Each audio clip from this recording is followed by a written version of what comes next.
One conference that we had organized, that was it was in Haridwar, in the Uttarakhand, a number of years ago. Rishikesh. Yeah, Rishikesh, where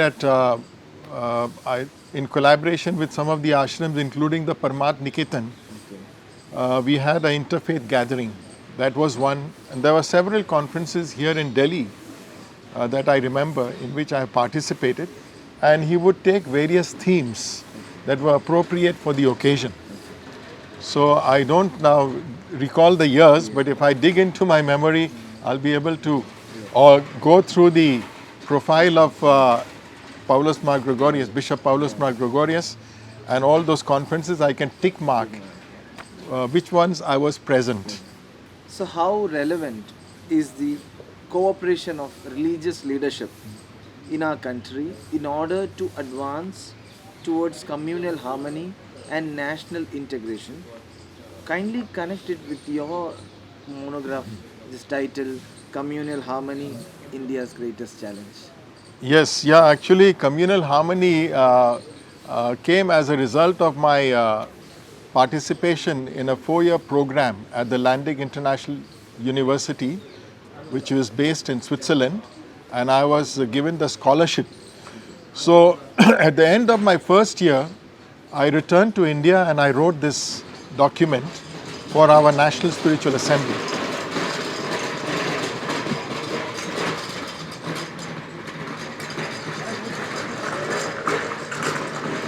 And it so happened that the very next year was the Babri Masjid episode, where the demolition of the old mosque, because it was considered to be the temple land. And I wrote it to present communal harmony as one of the greatest challenge of India, because the National Assembly assigned me the task, and at that time I was the director of the Bahai Office of External Affairs, and I did a lot of writing work for them. So this document became quite interesting when the Chief Justice, the former Chief Justice Verma, had come to the Bahai temple. And among the many documents that were presented to him, he saw this document. And when he was working on the judgment on the Babri Masjid along with Justice G.N. Ray, he quoted from this. And so you will see that one of the 1994 judgments by Justice G.N. Ray and Justice G.C. Verma, who later became the Chief Justice, he has quoted that a neutral perception to communal harmony in India can be found in this document. Because this document looks at, the globe, just as the physical geography of the planet does not have any demarcations or political lines that divide peoples, so also the diversity has to be appreciated. So how to celebrate diversity mindful of the intrinsic fundamental principle of unity? And it attracted his attention, and he quotes and he says that this is what I found in the Bahai document, and this is also what Gandhiji has taught us, that let us have goodwill towards all, even if they are different from us. So today, of course, we are faced with a lot of challenges, because India has been advocating the concept of Vasudhaiva Kutumbakam. The world is one family, and also the Ganga Jamna Tehzeeb, which means the unity of the two large religious minorities, two large religious communities, Hinduism and Islam, Muslim.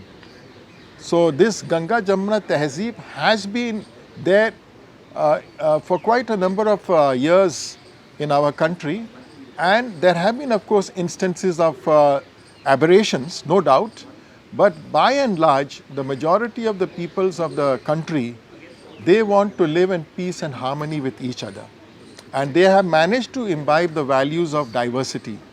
In the past, people would celebrate, other persons' festivals, and they had no sort of a polarization or some kind of a hatred or turning the pages of history and saying that you people at one time conquered our country and you did this and you did that.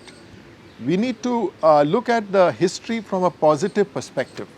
Because whatever happened in history, you can't blame the people today.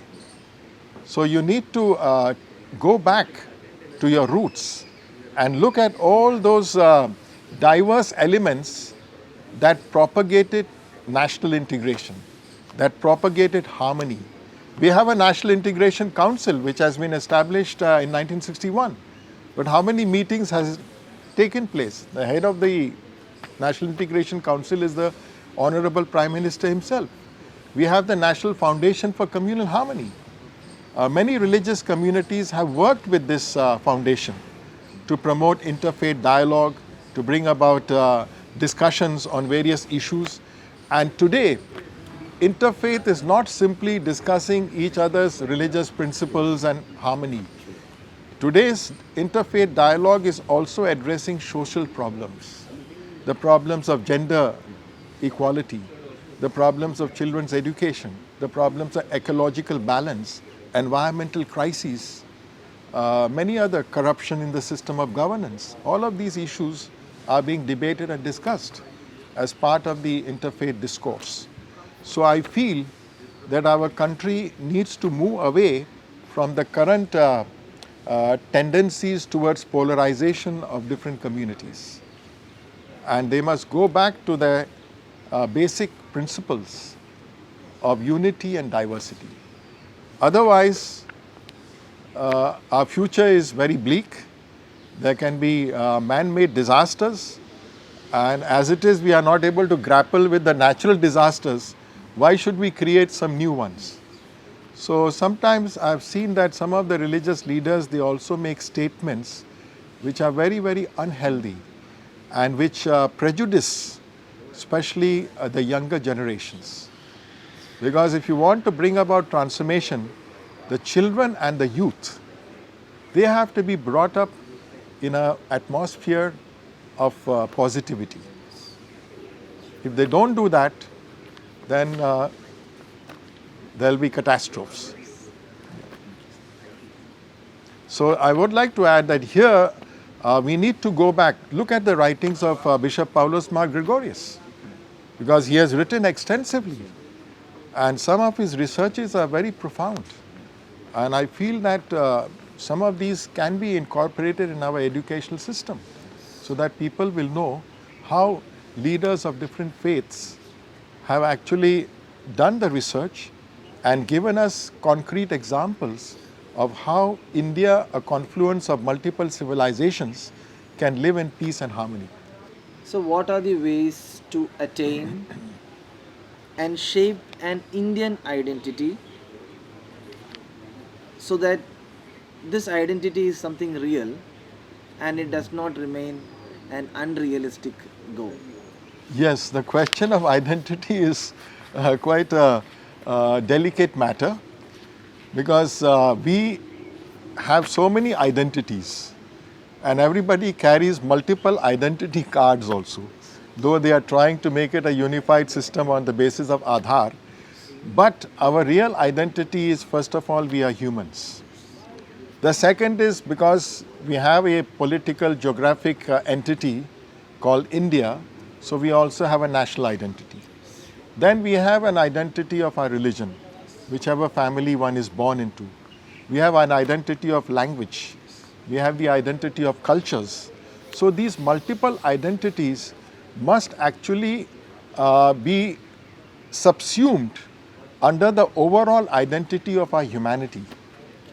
So the consciousness of the oneness of humankind should be the principal identity of every man, woman, youth and child on this earth. And just you must see today's headlines. We are 8 billion people on this planet, and each one of the 8 billion people have an identity. So let us look at our identity as a human being, and according to scriptures, we are considered to be the best of all creation. In the book of Genesis, the Bible, we have been created in the likeness and the image and likeness of our Creator. What does it mean? It doesn't mean some shape and size and color. It means the godly attributes, the spiritual virtues which are inherent in every human being.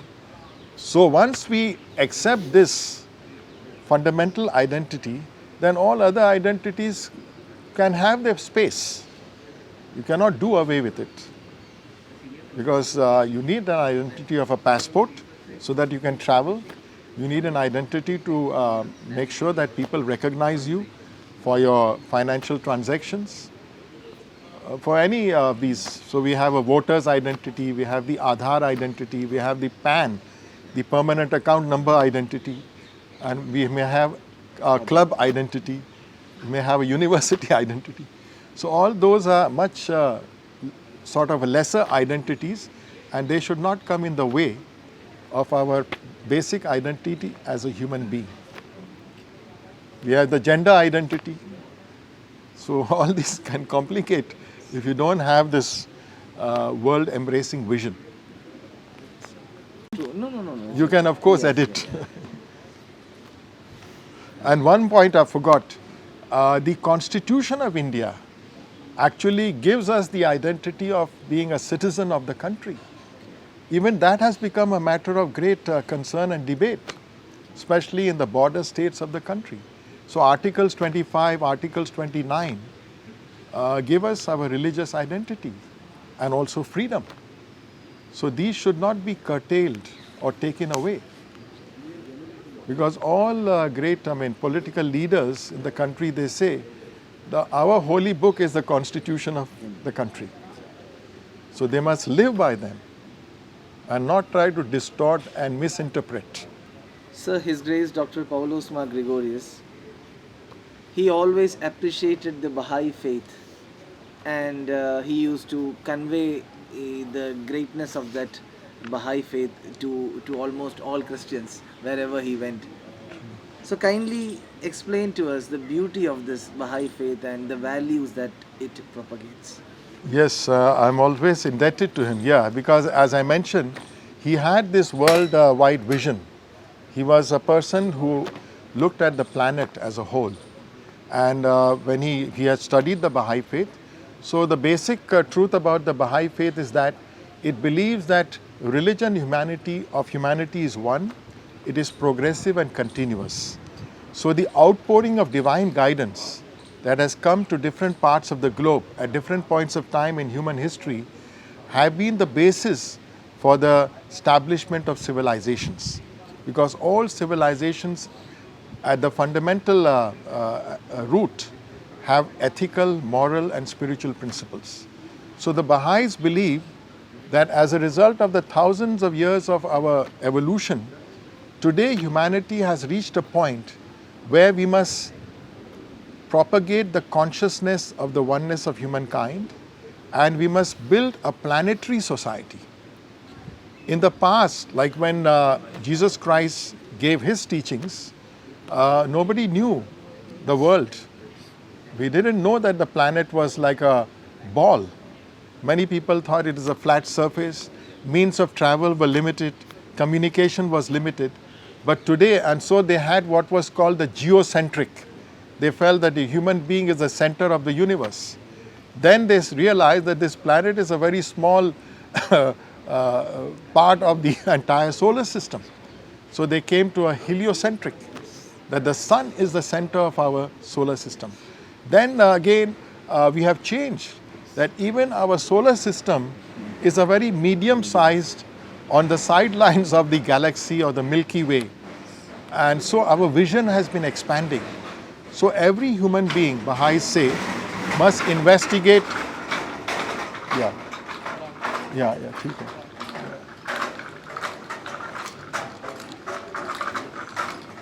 So in order to appreciate the consciousness of the oneness of humankind, Baha'u'llah, the founder of the Baha'i faith, said that every human being must investigate the truth for himself or herself. Because God has given us the power of understanding, the power of discrimination, and to use our mind, our mental faculties to arrive at the truth.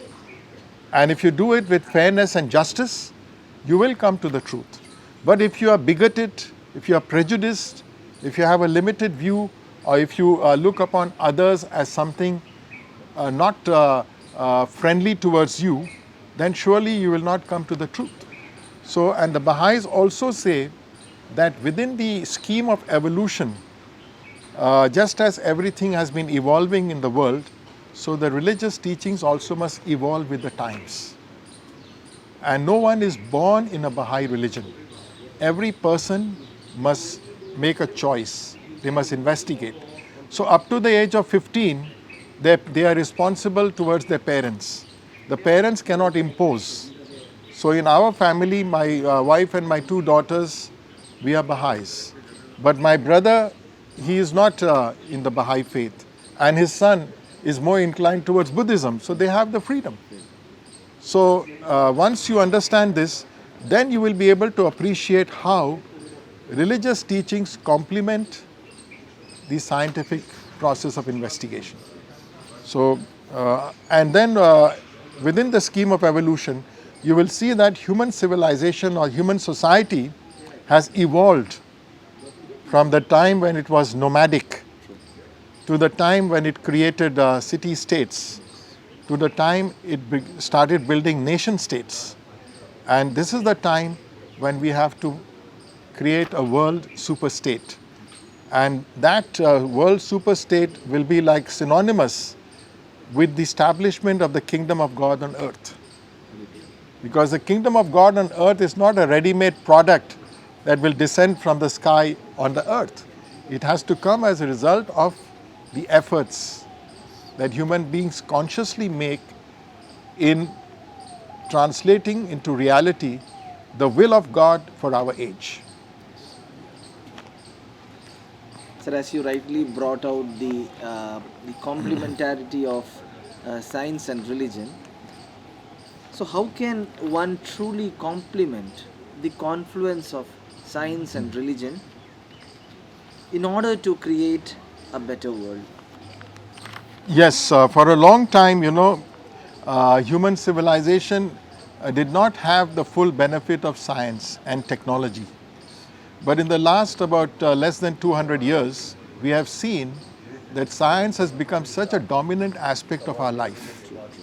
So, and particularly the young people, and many people have started questioning some of the things in the scriptures. And Dr. Mar Gregorios also was quite alive to this issue. And he felt that scientific principles must be brought into investigating the religious scriptures. And if the change is required, we must change. Like some years ago, even Pope Benedict XVI, before the Pope Francis, he made a statement. He said that the first book of the Bible, the book of Genesis, the six-day creation theory can be considered in a symbolic manner. Because today we know the world is billions of years old. Human beings, the oldest of fossils that we have found is 200,000 years. So that was symbolic, and at that time people had to explain it in that way. So, and history has also shown in the field of anthropology, archaeology, that we had human civilizations much before 6,000 years ago. So by bringing in the scientific principles, we will be able to better appreciate the religious teachings, and we will free ourselves from prejudices. And this again is a responsibility of all religious leaders to tell the members of their congregation that, look, some of the things in the scriptures need not be accepted literally. Once you move away from the literal interpretations, then science can become a very valuable tool. And one reason why in the early part of the 19th century and the 20th century, majority of the people who were Christians, they started moving away from the churches because they could not reconcile what the church leaders were telling them. So the churches started going empty and science began to become more and more dominant. So as two systems of knowledge, we must use these two systems of knowledge, science and religion, for the march of civilization.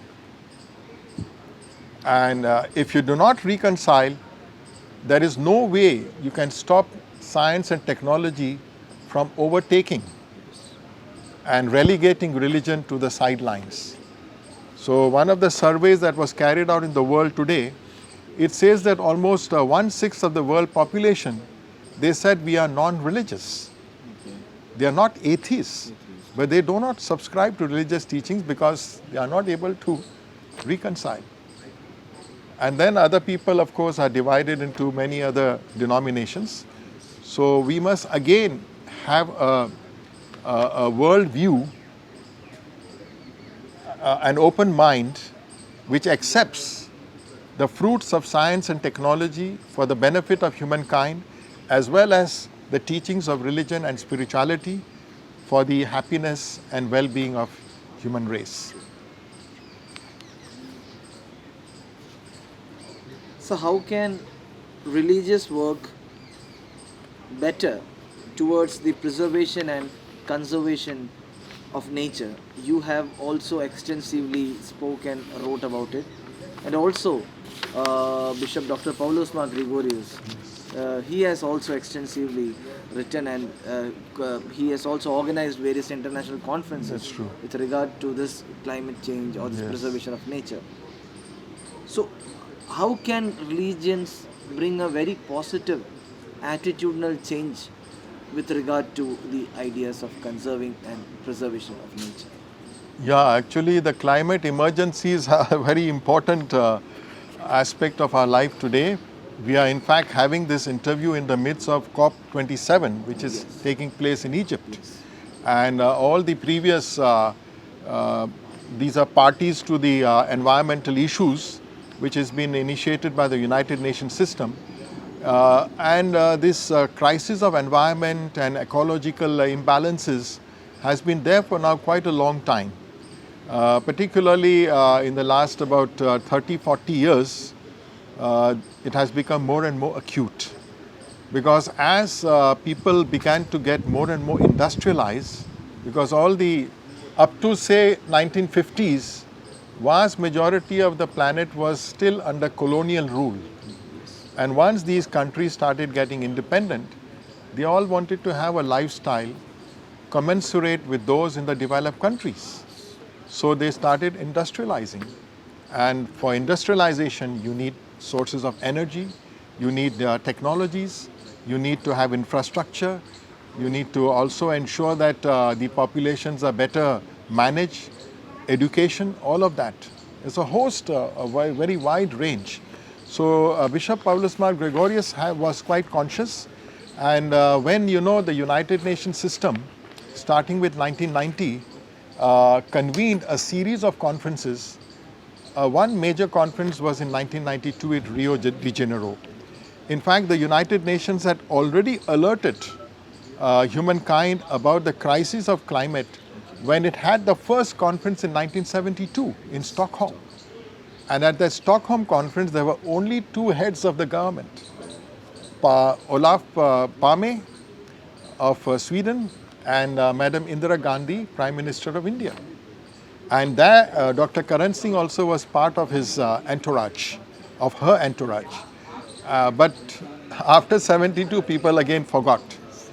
But the Rio de Janeiro Earth Charter, the conference on climate, was a big turning point, because in this, all the religious communities were invited, and they formulated a document called the Earth Charter. And it's available, and I believe Bishop Paulos Mar Gregorios also contributed, along with other religious leaders, and many of the non-governmental organizations and everybody, about 150 heads of state and heads of government were present. After that, the series of conferences which we have had, culminating in the COP25 at Paris in 2015, also generated a lot of issues that had to be addressed. But unfortunately, since the world conditions also started changing both positively and negatively, the developed countries who are committed to provide the funds as well as the technologies to the developing countries to help them avoid the mistakes that were made by them. which resulted in a huge amount of carbon and those greenhouse gas emissions, did not do it. Even today, they have not fulfilled their pledge of $100 billion in climate financing. And so at this conference, which I have been following very closely, they have also been talking about loss and damage. They have been talking about alternative sources of energy. Now, India has made very good progress, both in terms of renewable sources of energy like solar energy and wind energy. But this is still a very small percentage of all our energy needs. We are still importing 80% of oil and gas. And many countries are like that. Recently, the ASEAN summit also, most of these ASEAN countries, 80 to 90% of oil and gas, they have to import. There are some countries, of course, which are very self-sufficient. So today, the supply chain has been very rudely impacted, and heads of the government, heads of the countries who come to the climate conferences do not fulfill their commitments for various reasons. Like the Ukraine war has also disrupted and brought in new challenges. The health pandemic that has affected us for the last 2 years also brought on new challenges which were never anticipated. So I believe that the only way the climate crisis can be addressed is not only the secular knowledge, but also the religious community's contribution. I think the nation states must go back to the Earth Charter and look at the many wonderful things that have been written in that charter by religious communities as part of their commitment towards reversing the climate emergencies. Because we human beings have been taught as a part of our religious upbringing to live in harmony with nature. So now that we have destroyed nature and about 50% of the world's biodiversity is at a threat today, heads, religious leaders, heads of the various faith-based communities must inculcate these values as quickly as possible. And it should become a compulsory aspect of the educational systems. And lifestyles have to be changed, consumption patterns have to change. All of these changes will help us. Otherwise, living in Delhi, you know, just last week what was the situation?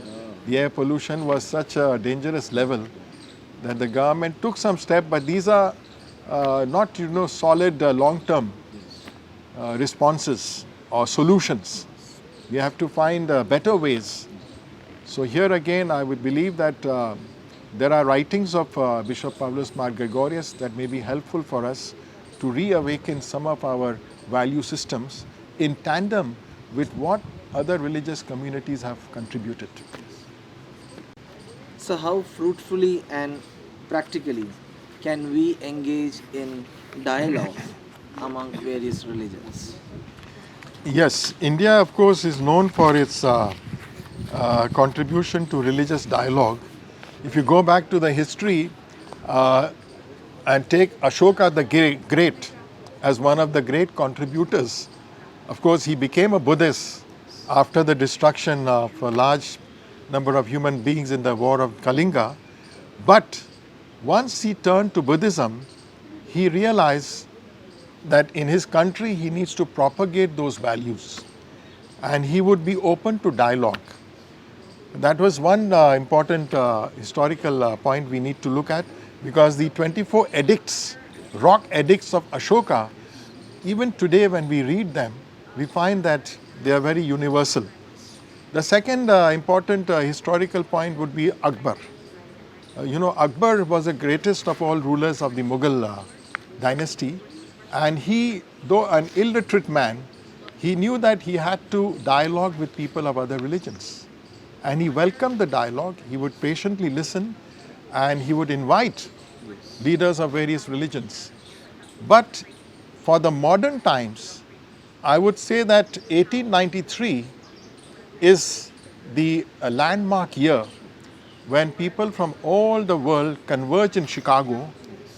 The majority of them were, of course, representing the various Christian churches, but then they allowed spaces for all the religions to contribute.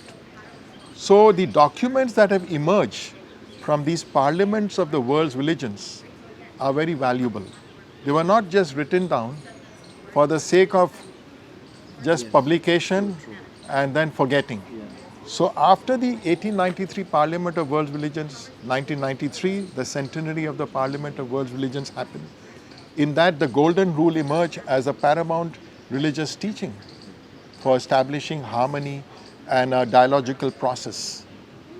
Then in 1999, they had another conference in Cape Town. And this time they focused on what to do to help the institutions which are responsible for making decisions for the masses of people in the society. Next, they had in 2004 in Barcelona. I've attended these conferences, so it's very fresh in my mind. And here in 2004, they talked about the water crisis. Because 2000, the Millennium Development Goals were in operation. So ecology became a very important dimension. Then in 2009, they had the conference in Melbourne. Here, the main focus was again on gender justice. Gender justice and eradicating religiously motivated violence. Because they saw that many faith-based communities were so highly parochial and prejudiced that they were the cause of oppression to minority groups. Then in 2015, in Salt Lake City, in Utah, in US, you had another major conference. And here they looked at, because this was mostly in the light of the post 9/11, the issues, because they thought that the post 9/11 would be a wake-up call to do away with religious phobias, but it did not help. And at that time, the head of the parliament, the chair of the parliament board, was a Muslim gentleman. And again, they brought about the discrimination towards minority groups, discrimination towards women, and another important focus was the indigenous peoples, the indigenous religious systems. So all of these parliaments have produced documents which we need to refer again and again and cull out the points which have to be put in practice if they have not been practiced. So after the Salt Lake City, there was another conference in Toronto in 2018. Here there were about 9,000 people. And here again in Toronto, indigenous people, women and gender justice, climate crises, and interfaith harmony were issues. After that, in 2021, they had a virtual conference, which was held last year in October. And now, next year, in 2023, back to Chicago, they are going to have another conference, and this time it is a call to our conscience, freedom and human rights. That is the overarching theme. I have already registered myself. I look forward to participating, and I'm contributing a paper and a panel discussion on gender equality. Another colleague of mine has put me also in the field of education. How the role of youth. Yeah, one thing I forgot. In Toronto, a vast majority of the participants were the young people. Even in Salt Lake City, I saw, because they are encouraging young people and women to be more proactive in these conferences rather than showcasing religious leaders. They have the plenaries, they have the valedictory, but for all the rest of, and these conferences are really very elaborate. You have daily interfaith prayers, you have exhibitions, you have dissemination of various forms of knowledge through video documentaries, lectures, panel discussions, so many breakaway sessions. You will not feel bored at all, even for 1 minute, if you are attending these conferences. They make it, they of course have to spend also a lot of money, but nevertheless, these parliaments of world religions, along with many other national interfaith seminars and conferences that keep happening, should help us to disseminate the harmony of religions and not rake up, pages of history and cause misunderstanding and distortion. because we have to be forward-looking. Because one of the purposes of these parliaments was that we need to be forward-looking and not go back, because there have been religious wars. People have fought and killed millions of innocent people, and that's past. But what about the future? So these documents are very valuable. The declarations that emerge are very valuable. The support of the governments that they receive for hosting these parliaments also is very valuable. And based on this, human beings must be willing to confidently march forward and take this interfaith movement to new heights for peace and prosperity of humankind. So my last question,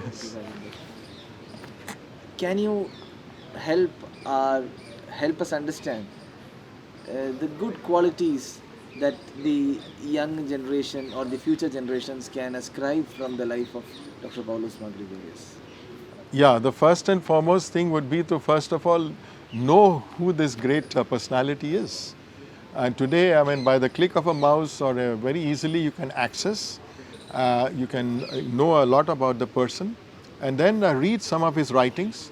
And perhaps if his writings are a bit too difficult or highly philosophical, then there has to be some kind of animators or facilitators who will simplify the text and make it understandable. You know, people today, young people, what is their goal in life?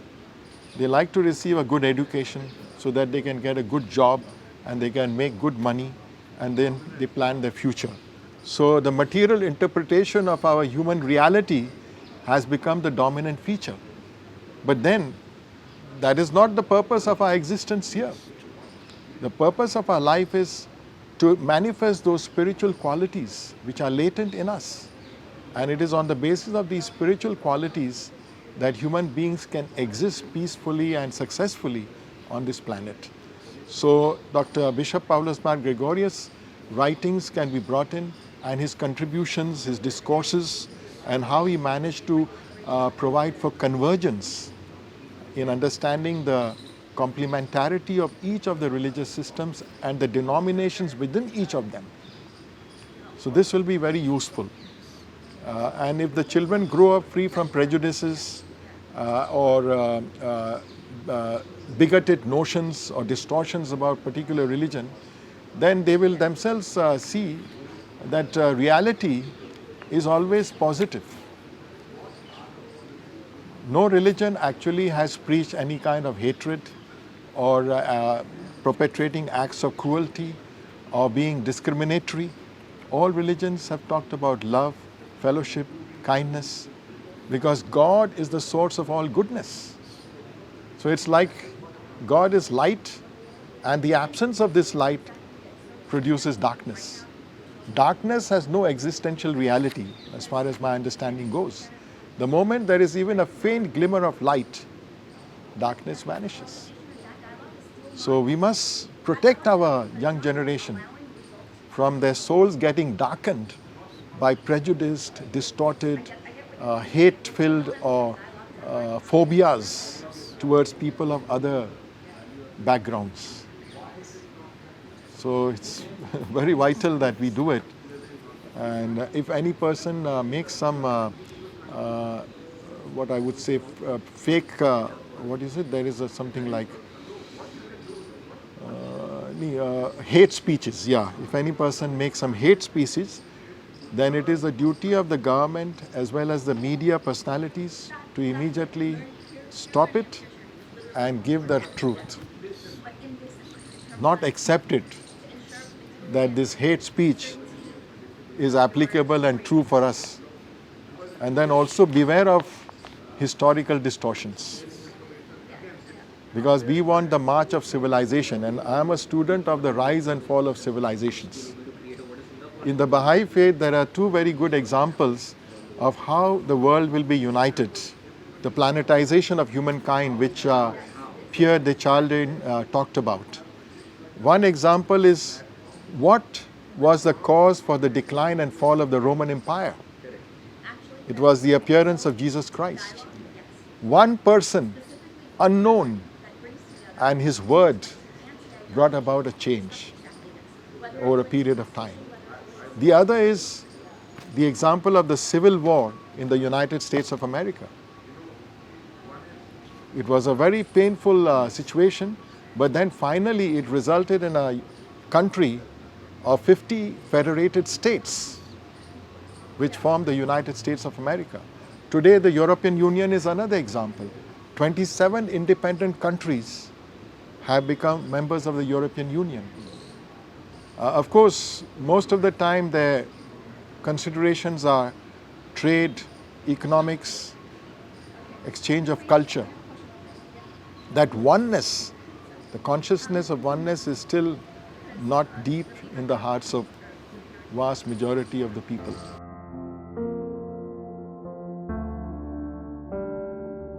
Yes, Father Shinu Thomas, I'm really grateful, and as a member of the Bahai community and also as an interfaith practitioner, I really appreciate the contribution of Bishop Paulos Mar Gregorios, and I hope that like him, we had also this Bishop Desmond Tutu, we have His Holiness the Dalai Lama, and we have many other wonderful personalities from every religious background who are truly lovers of humanity.